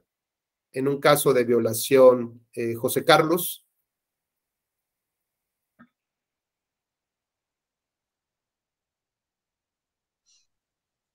¿Cómo, perdón? Ya ves, te agarré ahí platicando, ¿qué cosas andabas haciendo? ¿Cuál es el valor que se le da a la declaración de una mujer que fue violada? Sí es alto, ¿no? Muy alto. Sí es ¿Por alto. qué? Porque se utiliza un estándar probatorio flexible. Y ahí el juez analiza quién está emitiendo esta declaración. La está emitiendo una persona que se dice que fue violentada. ¿Le puede exigir pruebas? No, a ver, a mí me pruebas qué pasó y cómo ibas vestida. No, pues tú lo invitas. No, pues tú eres la culpable. Mejor vete a tu casa porque si no te meto a la cárcel. Pobre hombre, lo estás perjudicando. Estás haciendo que tenga malos pensamientos. ¿Cómo tendríamos que valorar la declaración de una mujer que asegura sufrió violencia política por razón de género, José Carlos? Bueno, pues tendríamos que atender y precisamente es lo que he estado pensando ahorita en el desarrollo de la clase. Sí, La mira, base... qué curioso, coincidimos también en la reflexión. No, no sé, a ver si me acerco, ¿ah? Pero creo que el estándar probatorio varía. Oye, José Por Carlos, ejemplo, ¿te acuerdas qué te pregunté? sí. ¿Qué te pregunté? A ver, cuéntame. ¿Cómo debemos valorar el testimonio, ¿no? ¿Qué elemento de la mujer que hace esta declaración? No, a ver, porque vamos a estar revolviendo, ya apareces Cantinflas ahí. Si tú mismo me dices que la declaración de una mujer que dice fue violada, le das un valor probatorio muy alto, los jueces le dan un valor muy alto, no necesitaría acompañar prueba alguna prácticamente. Basta su dicho. En el mismo esquema, yo te pregunto, en el caso de violencia política por razón de género, ¿cuál debería ser el valor que los jueces le den a la declaración de una mujer que dice que sufrió esa violencia? Bueno, en este caso creo que sí es un poco menor, ¿no? Al de la violación sexual, creo que sí ahí sí tienen que acreditarse, ¿no? ¿O igual? Igual. Precisamente porque lo que tratamos de erradicar, José, es la violencia. Una es la violencia física, que termina en una violación del cuerpo. La otra puede ser una violencia verbal. La otra puede ser una violencia en encasillar a una mujer solo por ser mujer sin reconocerle los méritos que tiene como servidora pública, como funcionaria, ¿no? Y está reducido a cosas, actividades que un machismo exacerbado o micromachismo, pues dice que solamente le corresponden hacer a las mujeres, ¿no? Entonces, ante la dificultad de obtener las pruebas, el valor que un juez le da a una declaración de una mujer que fue violentada en su cuerpo y a una mujer que fue violentada por ser solamente mujer, las declaraciones deben de tener un valor probatorio muy alto, muy alto. Y entonces, lo que sucede es que hay una reversión de la carga probatoria. Esto es, si una mujer acusa a un colega que él fue el que la violó, el colega tendría que demostrar que él no fue, no al revés. La mujer no tendría que demostrar que él fue el que la violó. ¿Estamos claros? Porque la declaración de la mujer tiene un estándar probatorio súper flexible, súper flexible. Basta prácticamente con su declaración para que la otra persona esté detenida, incluso. Y esa persona tendrá la obligación de demostrar que él no fue el que la violó. Ya sea porque no estaba con ella, ya sea porque se había ido a su casa, ya sea que porque ella fue la que lo incitó a tener relaciones sexuales, ya sea porque ella le dijo o nunca le dijo no. Siempre fue un paso adelante y otro y otro y otro y otro.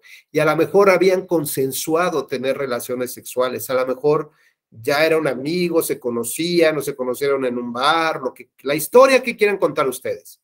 Y llegaron hasta un hotel porque habían consensuado tener relaciones sexuales.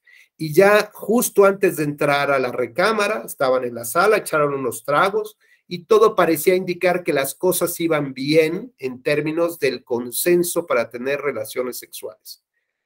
Pero si en un momento determinado ella dice, oye, no, ya no quiero, es ya no. Y el otro chavo que dice es que pues ya estaba yo muy arrancado, ¿no? Y pues todo parecía que sí, que sí, que sí, que sí. Oye, pero te dijo que no. Pues sí, me dijo que no, pero yo le seguí. Y un no es un no. Y ese no convierte a lo que siguió en una violación. Entonces él tendrá que probar que él no la violó. Lo mismo pasa en violencia política por razón de género.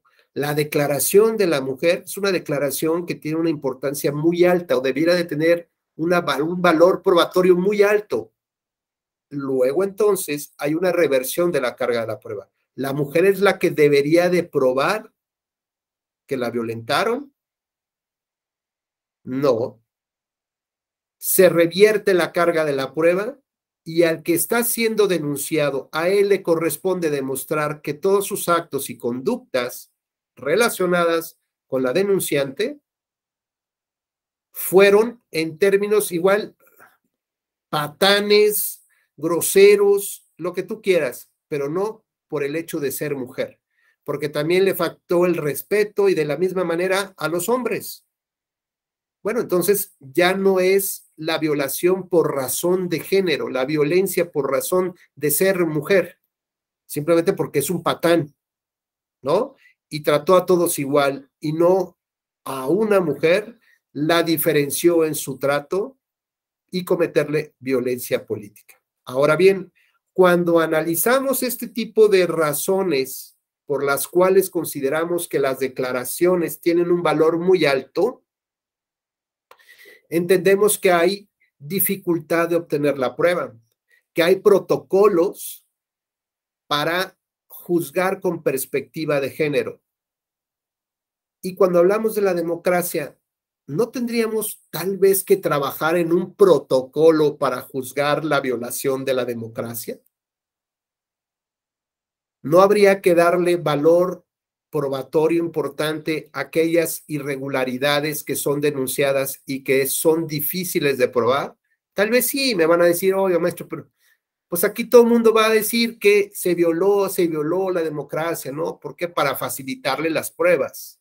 Y el otro tendría que probar. Bueno, a ver, hay que razonar el tema, pero por lo pronto hay que abrir la discusión, porque el sistema que tenemos, donde aparentemente solo hay una forma de considerar en qué momento esta historia que se construye sobre los hechos es fidedigna o es creíble, pues es con un estándar probatorio alto. Adelante, Alfredo, por favor.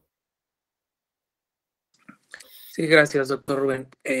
Precisamente quisiera hacer una breve reflexión y un cuestionamiento, doctor, Sí. en lo siguiente. Habla que en la materia electoral, tratándose de nulidades, pues el estándar probatorio debe ser alto para que se llegue al final, que es una nulidad de una elección. Y hemos estado hablando toda la clase, por ejemplo, de la compra de votos, que si hay una grabación, que si hay fotografías, que si hay elementos, y los jueces determinan que no existe violación, no es motivo para anular una elección. Sin embargo, pongo en consideración la elección de Tlaquepaque, donde el obispo emérito, en la veda electoral, y subrayo la veda electoral, hace una mención, y quisiera así en un parrafito nada más dar lectura a lo que dijo el obispo emérito: si ganan los que están en el poder, se viene la dictadura. Vamos a quedar muy pobres, como está Venezuela, como está Cuba. Fueron algunas de las frases utilizadas por el obispo emérito.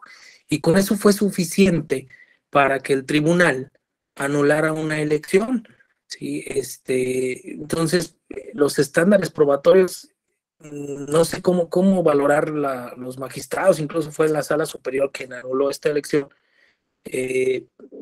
¿Por qué cuando hay acreditaciones de compra de votos, hay fotografías, hay videos, no se anula la elección? Pero si lo dice un obispo emérito, que a la luz de la libertad de culto, y entiendo pues que hay una separación de iglesia y Estado, pero la libertad de culto, donde ni siquiera hay probanzas de que la gente que estuvo en misa fue a votar, ¿sí? Es más, no hubo una proclamación en estricto sentido de decir no voten por el partido Morena, simplemente se dijo por el que estaba en el poder, y de alguna manera el que está en el poder, hablando de una elección local, pues no era no era Morena, sin embargo, le anula la elección.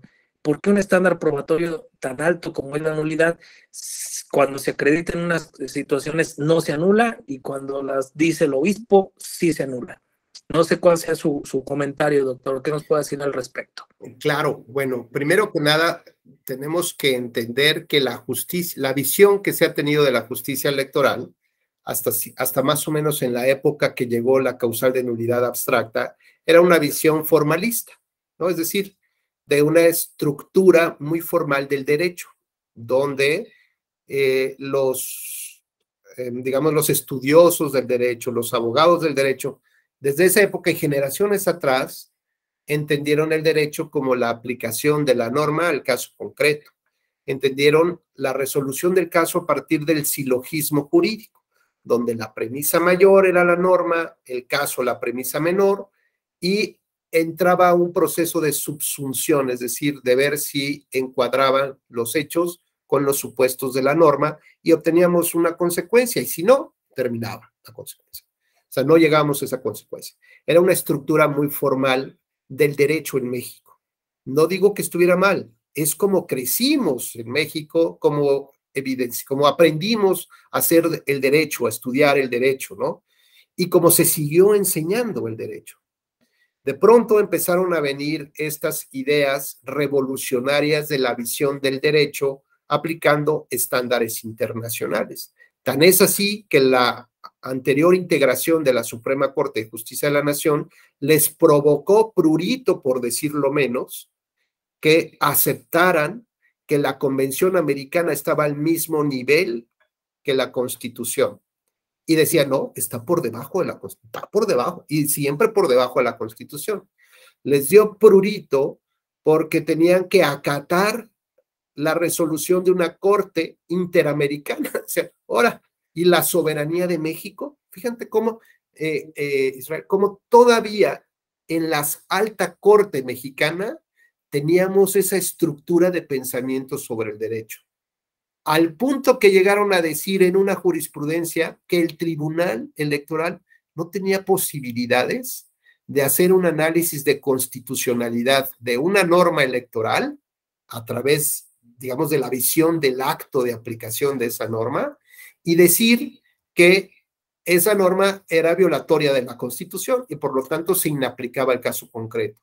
Bueno, o sea, quemaron óleos, quemaron no sé cuántas cosas por decir que eso era impensable en un sistema donde el control de las normas solo lo tenía la Corte, el Poder Judicial de la Federación, ¿no? Y así se lo mandató en jurisprudencia al Tribunal Electoral.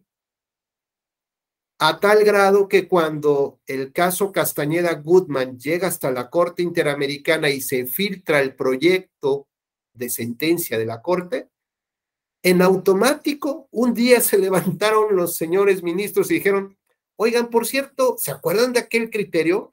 Pues hay que ver si reflexionamos y vamos a cambiar ese criterio. Yo creo que el tribunal, yo ya lo pensé, siempre tuve mis dudas, ¿no? ¿Se acuerdan que yo lo dije alguna vez? Y inmediatamente el legislador también estableció que el tribunal tenía esa posibilidad de estudiar la inconstitucionalidad de normas. Claro, todo fue eso semanas antes que saliera el macanazo de la Corte Interamericana de Derechos Humanos. No estamos hablando de hace mucho tiempo, Israel. Entonces, imagínate lo que ha costado cambiar la mentalidad del estudiante del derecho, del juez que después terminó siendo ese estudiante y luego se convirtió en magistrado, ¿no? Y después de que entendió que había más elementos que analizar para aplicar el derecho, pues entonces empezamos con las teorías de la argumentación jurídica, ¿no? Me recuerdo, si mal no estoy, en el año de 2003, aproximadamente, 2002, 2003, me tocó ser estudiante de la primera generación de Manuel Atienza en la Universidad de Alicante, ¿no? Con su primer curso de especialidad en argumentación jurídica, ¿no? Fui de su primer generación. Y estamos hablando del 2002, más o menos. Entonces, o sea, no hace mucho que ha habido un cambio de chip de cómo debemos de ver la justicia y cómo debemos ahora, a partir del 2011, justamente, enfocar la justicia desde el punto de vista de los derechos del ser humano. Tenemos, decíamos, esta posibilidad de analizar dos cosas. Una es, ¿qué tanta estructura, por ejemplo, cuando alguien va a componer una canción o tocar una canción, a lo mejor puede hacer un análisis perfecto de las notas, ¿no? Pero por otro lado puede hacer un análisis de interpretación de la música, ¿no? Y hemos dicho, este es un gran cantante, ¿no? Tiene una voz perfecta, pero hay quien le mete un sentimiento adicional, ¿no? Como el Chente Fernández, como la Gloria Trevi, ¿no? Pues a lo mejor no tienen la excelentísima voz, pero le meten una interpretación, una forma diferente de ver las cosas. Y los jueces lo que han terminado haciendo es analizar los casos a partir de la construcción de las normas. ¿Cuál es la intención de esas normas? Generar secreto bancario, ok, protege el secreto bancario. ¿Cuál es la intención de la norma? Procurar que el agente del Ministerio Público arme la carpeta. ¿Cuál es la intención de la norma? Solo anula cuando verdaderamente se hayan afectado de manera grave los principios democráticos y que además sea relevante para el resultado, no cualquier cosa, que sea trascendente para el resultado. La visión ha sido esa. Desde el 2011 nos dijeron, olvídenlo, ya no va por ahí. Ahora hay que verlo desde el punto de vista de los derechos humanos. Y entonces la visión cambia. De aquel lado, para poder destruir una institución o la creación normativa, pues tenías que tener un estándar probatorio altísimo, altísimo. desde los derechos humanos tienes un estándar probatorio intermedio, flexible, una visión distinta. ¿Por qué? Porque lo que está en juego son los derechos humanos. Y entonces esto nos da justamente la posibilidad de entender que en el caso que tú comentas de Tlaquepaque, ya hay una visión diferenciada de esa visión formalista. Ya hay un estándar probatorio flexible, porque además, si fuera uno muy alto, diríamos, oye, ¿y cuántos realmente siguieron el tweet, ¿no? de ese personaje? Bueno, pues hay elementos de convicción que te dicen, bueno, pues tiene un ámbito de influencia en la comunidad, ¿ok? Tiene un ámbito de influencia en la localidad. Y sí, él estaba ahí en ese lugar. Su tweet salió solamente para esa localidad, habló de esas elecciones en concreto. Es decir, ¿qué tanto impacto tuvo el tweet en los que votaron? Pues a lo mejor ni se enteraron, ¿eh? Porque a lo mejor no todos tienen Twitter. A lo mejor, no, se enteraron que, ¿y por qué anularon? Ah, pues porque el sacerdote dijo, o era un exministro religioso, y dijo esto. Ah, pues ni me enteré, y fuiste a votar, sí, yo también. Y a lo mejor, pues nadie se enteró, ¿no? Pero entonces, si tuviéramos un estándar probatorio alto, tendríamos que demostrarle al juez la influencia real y objetiva que tuvo ese tweet, pues, en la población votante. Y es un estándar probatorio, con un estándar probatorio, para empezar, ¿cómo consigo las pruebas? ¿No? O sea, ¿qué pruebas tendría? Y en 4 días, Alfredo, además, y en 4 días tengo que conseguir las pruebas de cómo influyó un tuit en la población, y además de una localidad, pues está más que en chino, compadre. Y luego, la dificultad de las pruebas, porque además son sobre pruebas tecnológicas, ¿no? De un metaverso, de un multiverso, pues de redes sociales, ¿no?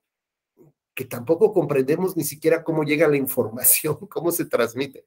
Y luego me pides un estándar probatorio alto, no, bueno, pues ¿cuándo voy a probar esto? ¿Qué es lo que está en juego entonces? Lo que creo que aquí se analizó es un valor y un principio que es prerequisito de la Constitución del Estado mexicano, o sea, de la creación del Estado mexicano. Es decir, el Estado mexicano se crea, entre otras cosas, a partir de la separación Iglesia-Estado, del Estado laico, ¿no? La influencia que tiene esta división, esta separación, es lo que da nacimiento al moderno Estado mexicano. Y a partir de ahí, este prerequisito fundacional del Estado mexicano, me parece que se recupera y se trae a flote. Tal vez ahí, a lo mejor, lo que valdría la pena es analizar si en esta evolución histórica del principio de separación iglesia-estado, de laicidad, hoy en día tiene la misma repercusión que tenía en esas épocas. Si hoy en día lo que te diga un sacerdote va a marcar diferencia en tus decisiones electorales, ¿no?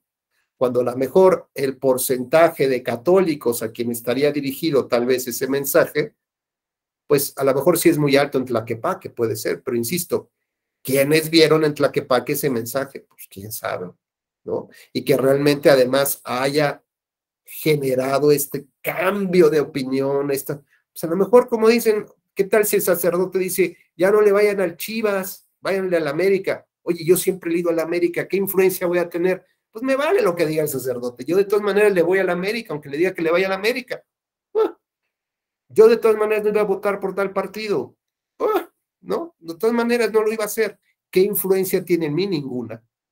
O a lo mejor alguien que diga, pues ahora por canijo sacerdote, pues ahora yo que estoy en contra y que soy rebelde sin causa, no, pues ahora le doy en la torre y ahora voto en contra de lo que dice el sacerdote o exministro, lo que sea. A mí me parece entonces que hay este conjunto de valores y principios, Israel, que salen a flote, así como en el feminicidio, y hoy salió a flote eso. ese prerequisito del Estado, ¿no? Que fue un prerequisito fundacional del Estado mexicano y se recuerda justamente la trascendencia de mantener la laicidad, que no haya una influencia religiosa sobre la población. Entonces el estándar probatorio es flexible.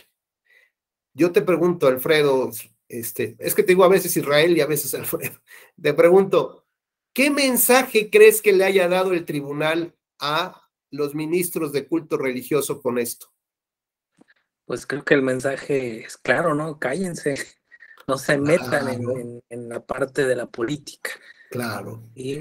Pero también viene la otra parte, ¿no? La parte cultural de un país eminentemente católico, ¿sí? Donde el sacerdote habla a la luz del evangelio lo que cree conveniente, ¿no? Pero el Estado también le dice, por otro lado, pues cállate porque te sanciono, ¿no? No sé qué haya las sanciones que haya resuelto la Secretaría de Gobierno, creo que no, ninguna, pues quién sabe. porque, pero fíjate, Alfredo, si me lo permites, vamos a dejar tu comentario, digamos, en la parte de estrictamente lo electoral, ¿no? En esto que tú bien mencionas, el mensaje que se le manda a los ministros de culto religioso es, porque cada vez que ustedes hablen voy a anular una elección. ¿Qué pasa si utilizamos ese mismo estándar, Alfredo, en el rebase a los topes de gastos de campaña? Utilizamos un estándar flexible, porque es violatorio de un principio de equidad democrática y que afecta la democracia representativa. ¿Qué pasa si anulamos una elección con un estándar probatorio flexible? Pues yo considero, doctor, que eso sería lo adecuado, porque están gastando, vamos, no hay equidad en la contienda. Claro, ¿sí? Y entonces faltaríamos el principio de equidad. Y el mensaje que le das es, a ver, rebasas un peso, compadre, y te anulo la elección. El mensaje es claro y contundente. No puedes violar la equidad. ¿La equidad se viola o no se viola? No, nada más la violé poquito. ¿Cuánto es poquito? Pues lo que tú quieras que sea poquito, muchito. No, la equidad se viola o no se viola. Tú la violaste. Oye, pero es que fue la casa de campaña y no puedo creer que eso me anules porque fue un error. La ley señala que no puedes rebasar el tope a los gastos de campaña porque vulneras el principio de equidad. Y te analizo esto con un estándar probatorio flexible. Y además, ¿sabes por qué flexible, Alfredo? Porque está en la Constitución. Yo no puedo tener el mismo estándar cuando el órgano que reforma la Constitución me dice, ojo, Rubén, esto es un cáncer de la democracia, esto sí mata a la democracia, y lo pongo hasta arriba de todo para que te des cuenta. Lo que está en la ley, vamos viendo poco a poco. No puede ser el mismo estándar el que está en la Constitución que el que está en la ley. De entrada, hay algo, tengo que aprender a leer entre líneas, ¿qué me quieren decir con esa regulación en la Constitución, esa prohibición en la Constitución? Pues que es una alerta, que es un cáncer, que eso mata. Y entonces, antes de que empiece a infectarte, páralo. Lo mismo que pasó con esto de Tlaquepaque, páralo, porque esto se te puede convertir en un problema muchísimo mayor. ¿Y qué pasa con la intervención del crimen organizado? Páralo. Oye, es que, pues sí está más o menos probado que intervino. Páralo. Oye, es que más o menos está probado que están comprando votos. Páralo. Oye, es que está más o menos, es que los apoyos sociales, páralo. Y mandas un mensaje claro a la sociedad y a los actores políticos, es decir, aquí, compadre, esas cosas no jalan. ¿Por qué? Porque afectas la democracia. Oye, pero eres injusto. No, no soy injusto. Acato una jurisprudencia de la Corte Interamericana que me dice que como esto mata a la democracia y tema de la democracia representativa es un derecho humano que el Estado mexicano suscribió y se comprometió a cuidar, a respetar y a maximizar, como dice el artículo 1 constitucional, ocupa un estándar probatorio flexible. Y ahí queda el tema. Y mandamos estos mensajes. ¿No puedes hacer esto?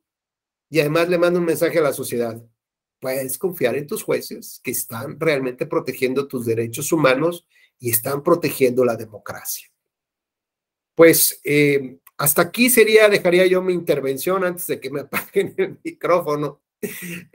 Y lo cierto es que es una invitación a reflexionar sobre los grandes retos y desafíos que hoy representa, que tiene la justicia electoral y que tienen también los conocedores, todos aquellos que como ustedes están tomando sus cursos, pues de verdad no lo echen en saco roto. Es un gran esfuerzo que realizan todos sus profesores de la Escuela Judicial Electoral.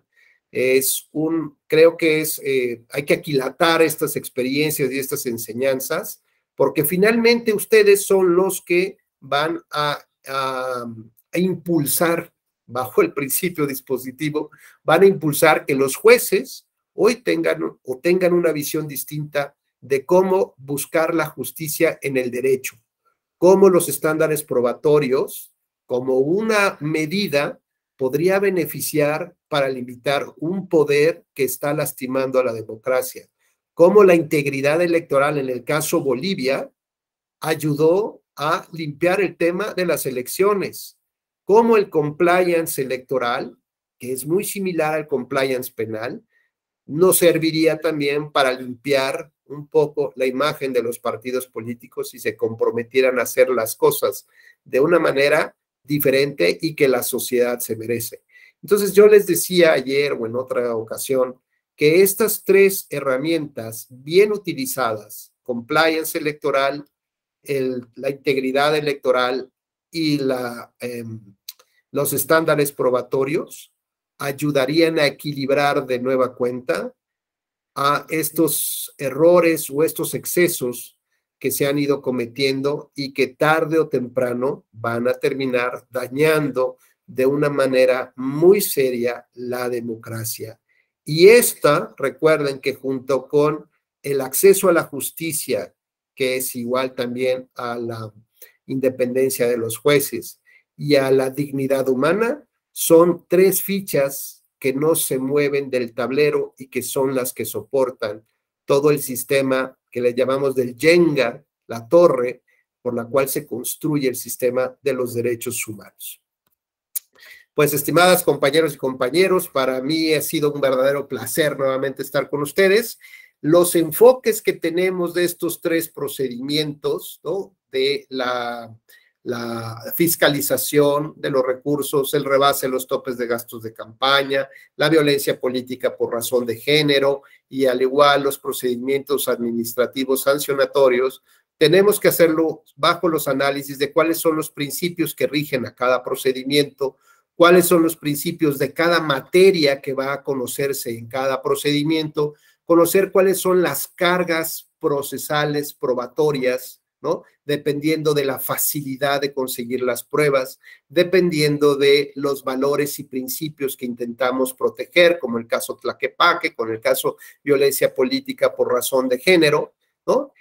Y entonces entender que eso está relacionado con los derechos humanos. Y los derechos humanos, más allá de nuestra Constitución, están en ese documento que se llama Convención Americana y que la Corte ya resolvió que cuando haya una afectación a los derechos humanos reconocidos en la Convención y que por lo tanto estarán en nuestra Constitución, los jueces deben seguir la visión de protección de los derechos humanos a partir de un estándar probatorio flexible. Pues eso sería nuestra conclusión y de nueva cuenta les agradezco profundamente pues que hayamos podido compartir estos ratos a veces agradables, muy chistosos, pero que bueno, pues tienen siempre como intención tratar de mantener el interés de ustedes y por supuesto el aprendizaje.